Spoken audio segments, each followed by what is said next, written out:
Hello, and welcome to Young Global Leaders, where we get the chance to hear from young people hailing from all around the world, sharing about themselves, their accomplishments, and their vision for a better world. Recently, I had the privilege of leading a group of about 100 young people from over 40 countries to 7 global regions on an 8-month global gap year program. Most of them had just graduated from high school, though we also had a few older students.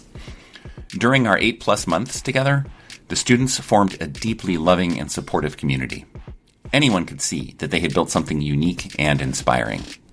Through my eyes as a teacher, coach, and global leadership consultant, what I saw was unlike anything I'd seen before.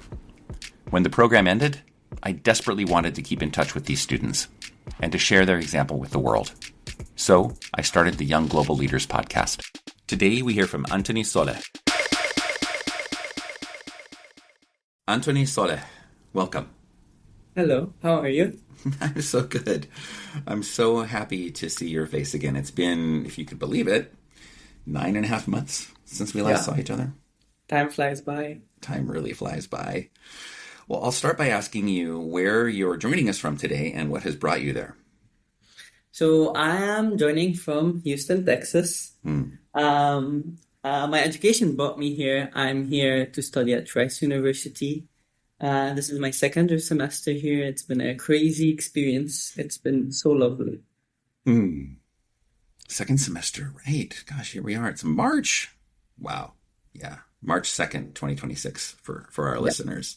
Yes. We'll get more into your education and your future plans later in our conversation. For now, I'll ask you the same question I ask everybody, which is, what makes you you? I think I would start with where I grew up. I grew up in Jerusalem. It's a very diverse city. People from different backgrounds, different beliefs. And though they're very different, they're also very similar. And I think this is where Baret gave me a lot of insight into a more international perspective. Now, when I grew up, I went to a non-international school with people from different religions, but we spoke the same language. We all spoke Arabic. And that part was very consistent in my life. For the first 12 years of my life, I went to the same school. I think my family made a great part of who I am. They're very caring people. They've instilled a lot of their values in me, and that affected me a lot. And then up until the last year of school, I think Baret is a program that actually changed my personality completely. Traveling to a lot of countries, experiencing so many different things, so many stereotypes had changed, so many new ideas, new thoughts, and different ways of thinking from different people and different conversations. And I think it really changed who I am today. Can you elaborate on that a little bit about how you feel like it's changed you? I think it's helped me grow a lot. I would not have been ready for university had I not been had I not done Baret. And I think every single person should do a gap year. It really helps you explore who you truly are. For some people, it might be what major they want to study, or for others, it might be figuring out something about their personal or emotional life. And I think it's really important to go through that experience. And I got the privilege of doing it while also traveling, which opened up my eyes to a lot of different things, to a lot of different cultures. And each culture has a kind of its own way of thinking, its own way of approaching problems. And being able to pick up on these little different ways and applying them to your own beliefs and choosing which ones you resonate with kind of helps you grow in a way which I have never been able to grow even after Baret. Can you share a little bit more? I just want to dig just a little bit more deeply into, so you mentioned that you feel like you would not have been ready for university if you hadn't had this gap year program. Can you say a little bit more about why? Yeah. So I think it would have been an insane cultural shock for me if I went from my non-international high school experience directly to university, especially with the insane amount of educational stress that's added on top of it. Right. I think Baret allowed for a breather of me getting to get exposed to these different societies and different people who have their own backgrounds and their own stories, and to actually immerse myself into these different cultures before trying to also tackle an academic environment at the same time. Speaking of your decision to join Baret Scholars, can you share a little bit more about, so you've shared some of your background. Can you share a little bit more about how you came to learn about Baret Scholars and choose to join the program? So by 10th grade, I joined this program, which is a program focusing on providing opportunities for high school students, right? So their goal is to get you from finishing high school into going to university. And the approach and the mentality back home is very against gap years, which I think is a very sad status quo. People view them as a waste of time or a waste of a year, and you could be working or studying in that time, and that would be more beneficial. And so I had actually fully applied to universities without taking the decision of doing a gap year at all. And when my university results came out, it was very disappointing to me. I did not achieve what I wanted to achieve. And this was before the results for Rice University came out. And so I had gotten rejections for most of the schools that I was aiming for, which was really hurtful to see. And then at this time, I saw a flyer that was actually from this program that was supporting high schoolers for Baret Scholars. And I was like, oh, this is interesting. Let me look into it. And I opened their Instagram and checked it out. And I think at the time, their Instagram had very few posts because it was just starting off. And also, they had the booklet that was describing what Baret Scholars is. And this is where I dove very deep. I started to read the booklet and I low-key read the whole thing in like one sitting because it was very intriguing to me. And I was like, I want to do this. And so I started my application instantly and I eventually finished it and I got accepted into both Rice University at the time I realized, also Baret. And this is where a big decision came. Do I do this gap year program or do I just instantly go to university? And I remember one night I had a conversation with my parents and I told them that I really wanted it. And very fortunately, my parents were supportive of it. However, my college counselor was against it. Mm-hmm. They actually advised me to just start studying, just go for a university. And they were pushing very harshly into me going to university. And this is where I felt like I was being pushed in a corner where I wasn't very comfortable with. And like my mom stepped up and me and my mom had a conversation with the counselor and we were like, I want to do this. I want to take the gap year. And I ended up taking the decision to do the gap year. And I think that is probably one of the best decisions of my life. And Rice offered you the opportunity to defer? Yes, Rice did offer the opportunity for deference. Great. So, wonderful that your parents were both behind you and that you got your mom. That you actually sat down with the counselor. I'm very lucky. Good.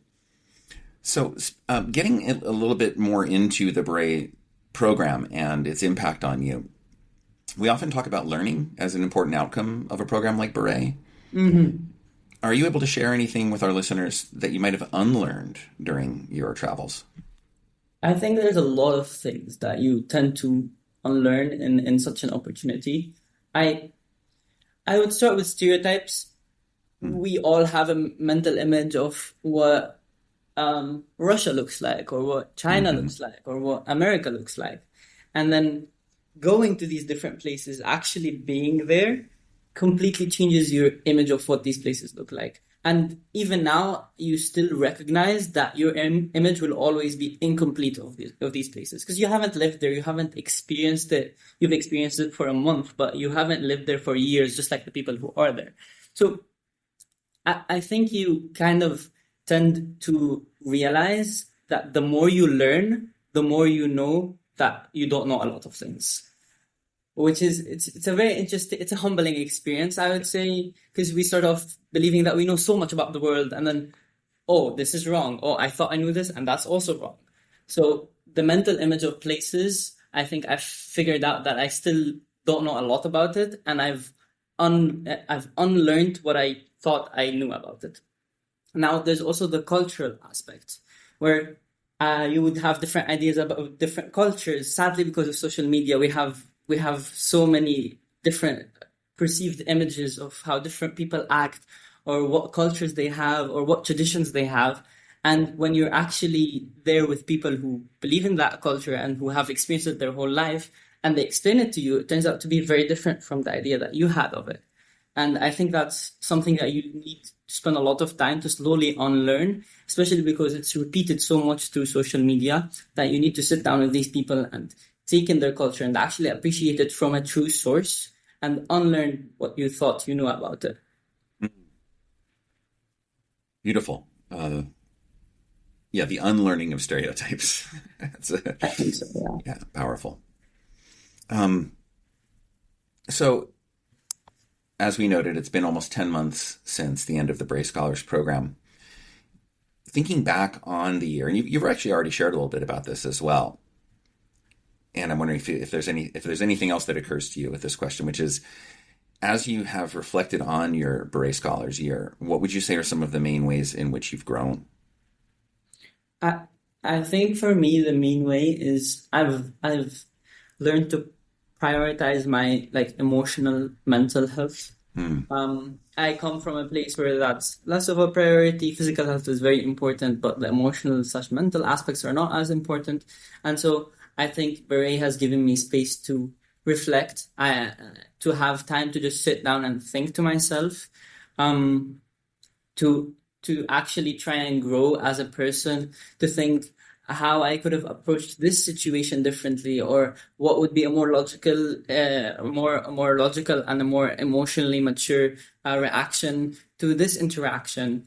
And I think that's where there was a lot of space for me to grow, especially because there was a good bit of free time. I would also say Baret has helped me do time management. I say there's a good bit of free time. In reality, you have to make your free time. You're in a different city. You want to see as much as you can. You also want to make all of these you want to maintain all of these social friendships. You want to keep up with all of your friends. And then also at the same time, you want to keep growing and thinking, because there's so many different things to think about. So it's a lot of stress, and you also want to find the free time for doing sports or doing physical activities while traveling to all of these places. And I think time management is one of the most critical tools that I use right now, especially in university, to manage my daily life. And I'm very thankful that I got the opportunity to go through such a stressful time in order to be able to manage right now. I'd like to go back to, because you just shared a couple of things with us. I want to dig a little more deeply into your taking care of your mental health. And I'm wondering if, do you have any examples you could walk us through of how you did that? It's so easy to let our own mental health slide in the midst of whatever busy tasks we're focused on every single day, week in, week out, all of that. And especially a program like Baret, where there is just so much happening all the time, and there's so many complicated social dynamics, all of that to navigate. I'm wondering if you have any specific examples of you having learned to take care of your mental health that you could walk us through. I think for me, what I realized is I used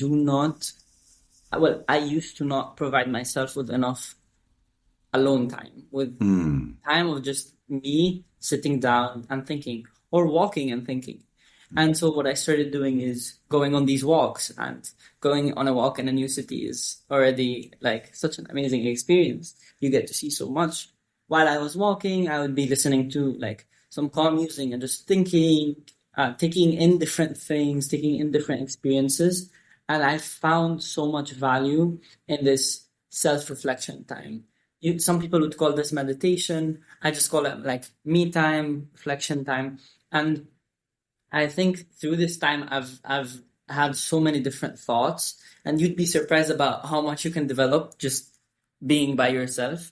There's a lot of other ways to develop, like reading books or through the internet, but it's honestly astonishing how much you can learn just by sitting down and thinking about different things and about different interactions, different cultures, and just taking in what you have seen throughout your life. Well, you're tickling the nerdy experiential educator in me when you talk about reflection, because this was something I was continually preaching about throughout the entire year, Yeah. and tried to provide as many opportunities as possible for you all to do some reflection with one another. And I think what you're pointing to also is, and I think this varies based on people's individual learning style, but it sounds like your learning style is very conducive to also just individual self-reflection Yeah, too. I appreciate you sharing about that. for sure. So what do you recall about the so-called re-entry process after the program? Meaning, we were together in this really intensive way for 8.5 months, and then suddenly it was over.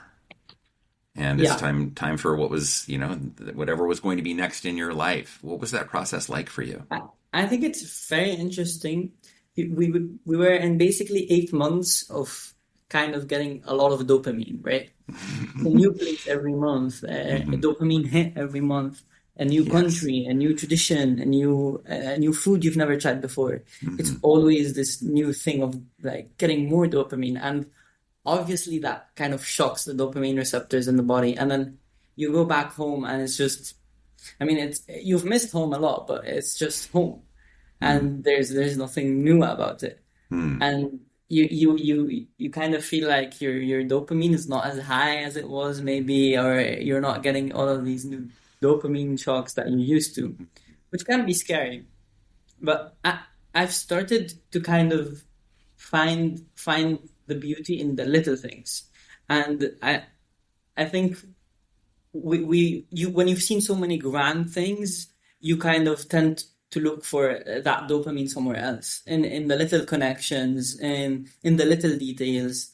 And I think that's kind of been my slow re-entry process of getting back into the non-beret world, where I'm trying to find dopamine and beauty in the little things in my life, and appreciation for the little things in my life, the things that may be consistent, but that is something consistent. The fact that it is consistent is beautiful, and I am very appreciative of that being consistent in my life. And so it's going from a world of consistent change to a world of consistency. So I hope you won't find it annoying that I'm going to try to dig a little bit deeper again, We'll and go for ask, it. is there an example of some consistent aspect of your life that you have been intentionally appreciating more?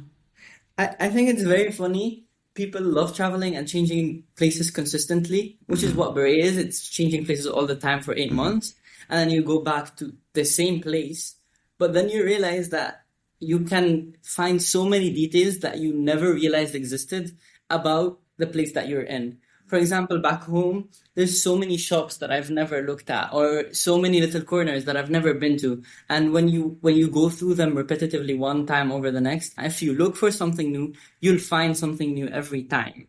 You'll hear a bird that you've never heard before, or you've never consciously heard before, or you'll see a friend that you've seen multiple times before, but you're appreciative of them always being there. Um, and I think, as obvious as that example might seem, we're not very consciously aware of how much of a gift it is to have this level of consistency. And even the stress factors in our life, the fact that like, for example, for me, my studies right now, I'm constantly being stressed by them. But I realize that it's such a privilege to be in an environment where I'm constantly being educated. So it's kind of finding beauty in whatever is not necessarily beautiful on the outside. You're kind of blowing my mind a little bit, Anthony, right now, just with this observation. Um, it's really powerful to bring, because of how our brains are wired, right? What becomes familiar to us just does not get our attention. And Yeah, I think specifically the intentionality that you have exactly. been bringing to recognizing the abundance in your life. Does that Perfectly resonate said. with you? Yes. Yeah. So thank you for sharing that with us. Next question. Again, you've already touched on some of this, but I'd love to hear any other observations or reflections that you have on this. Which is, there you were for all this time with peers from over 40 countries, communicating, collaborating, forming relationships. Have you got any insights that you could share with our listeners about how you went about that so successfully? I think one of the main things that I've realized is words matter, and the way that you say things matters a lot. We kind of realized the impact of physical things with other people. We kind of realize it a lot, but when it comes to what we say, we're less conscious of it, and sometimes a very minute difference in a synonym that we use can completely change the impact and meanings of our sentences. And this is something I've realized throughout Baret a lot, and especially because it's a different culture environment. Like, there's a lot of different cultures. You need to kind of be even more careful about this, because some cultures might perceive different words differently or have different meanings to them. So you need to be very conscious of what you are saying and who you are talking to. And I would say another thing is assumptions. I think we assume a lot of things. So that's just how our brain is wired. That's what makes us comfortable. We assume things to protect ourselves to an extent, to know what we are interacting with if it's something foreign to us. But we also need to realize that sometimes assuming things can be something very bad, because we might be assuming the wrong thing and thus creating a negative reaction towards somebody just because, or we assume that because they look this way, or because they said this, or because they act this way, then I want to stay away from them, or I want to be careful around them, or I don't trust them. And I think when you get exposed to so many different cultures and so many different peoples, you realize that we all share a sense of kindness, and we all have this sense of caring about people. And when you realize that that is the commonality, then it kind of lets you put your guard down a little bit in terms of what you assume about these people, and start believing that what we do share is that sense of kindness, instead of being careful and pushing yourself away from them to an extent. Have you got any specific examples you could share about either the language piece, the word you say words matter, or then also the assumptions, either one of those? I'd love to hear any examples you might be willing to share. I have an example about the words matter, right? I think it's very interesting. For example, in terms of the food that you eat, or commenting about people's plates. This is a very sensitive topic to a lot of people. And in certain cultures, it's good to say that somebody's eating well. It means the food is good, right? It means that the food is, that you're hungry, that you're obviously it's from a place of kindness. But then from other cultures' perspective, it's very rude to comment on somebody's plate and be like, oh, you're eating a lot. And that can be seen as shaming them, or trying to hurt them.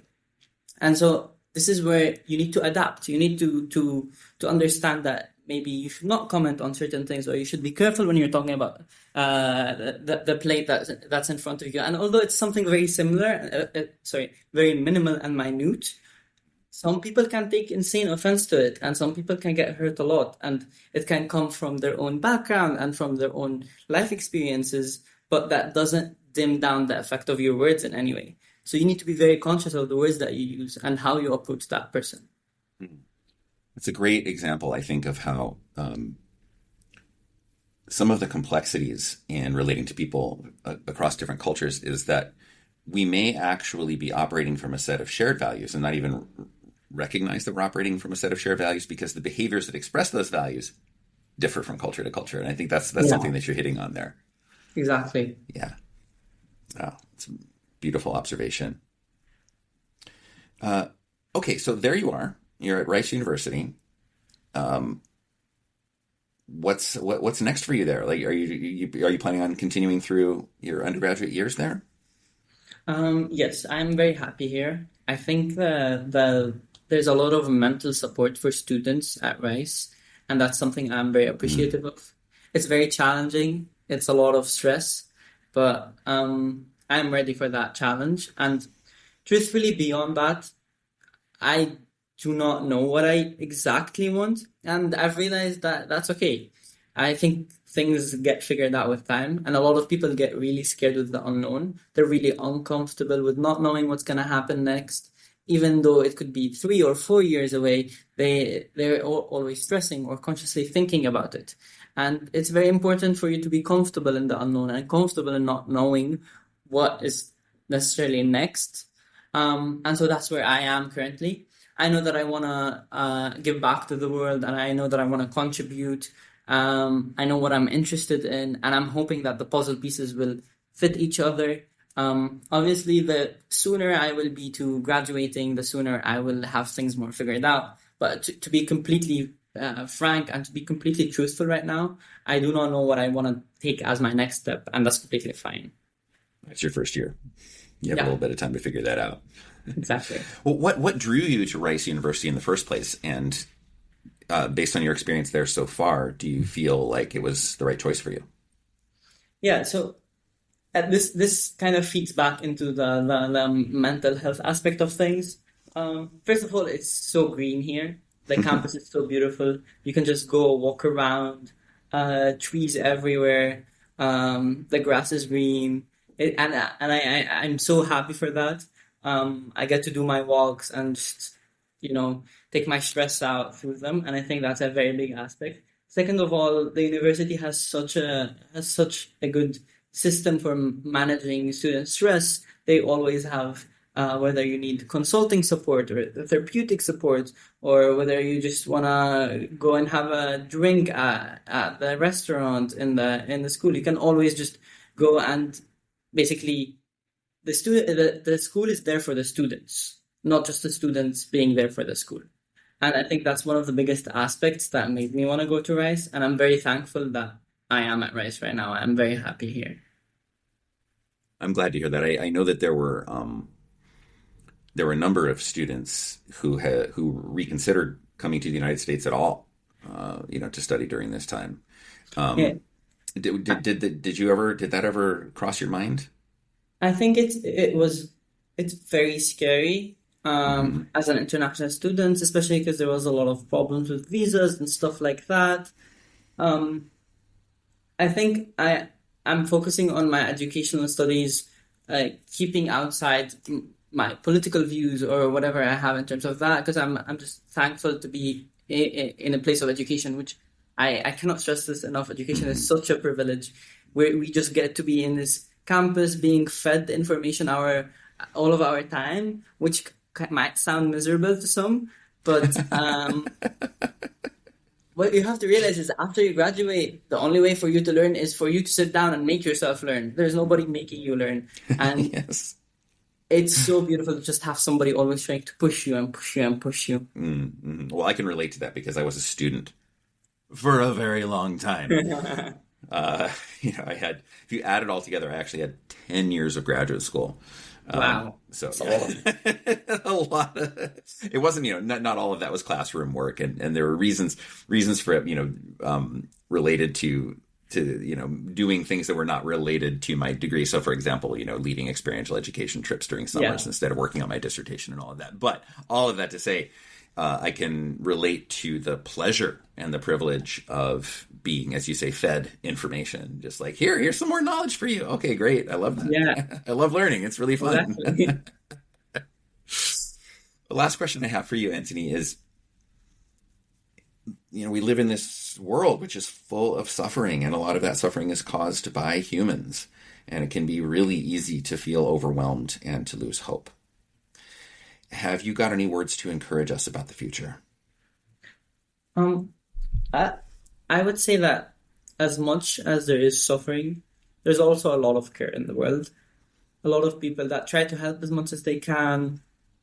And as many as there are those that hurt, there are those that love, and there are those that appreciate, and those that try. And when I hear this question, I think of a story that I read a couple of days ago, which is a story that happens in 2002, where a remote village in Kenya, they had heard about the incident of 9/11, and it somehow spread to them, and it reached them, and they had decided that they met up and they talked, and they decided that they want to donate 14 cows to the American people, which to New York, that might not sound like much. But to them, that was almost all of the food that they had. And it was just out of pure care about these people that they have never seen, they have never met, they didn't know them, and they wanted to basically give them everything that they had. The point of the story is to show that although there's a lot of people who hurt, there's also a lot of people who care blindly, and they care so much that they would be willing to lose everything just to give back. And I think it's very important to look for those people, and for those people to combine their powers and to try together to push for a decrease in the level of suffering and an increase in the level of care in the world.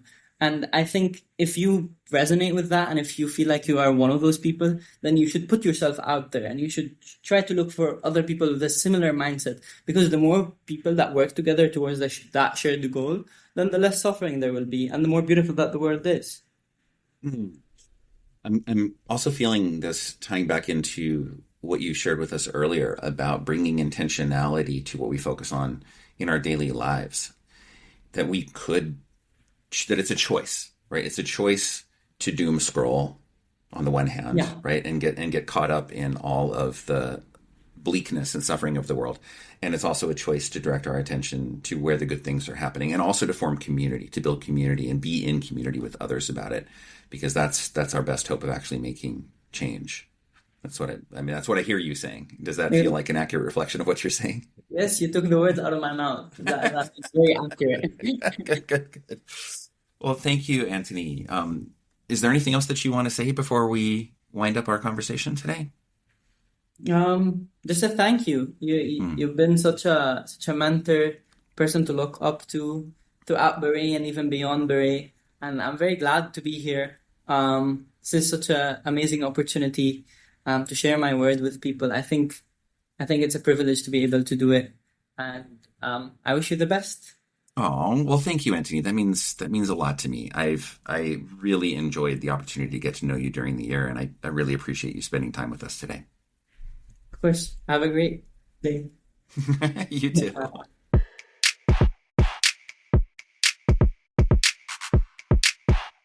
I hope you enjoyed my conversation with Antony. If you did, please tell at least one friend about it.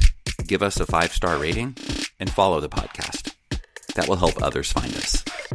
Until next time, let's keep our heads clear and our hearts open.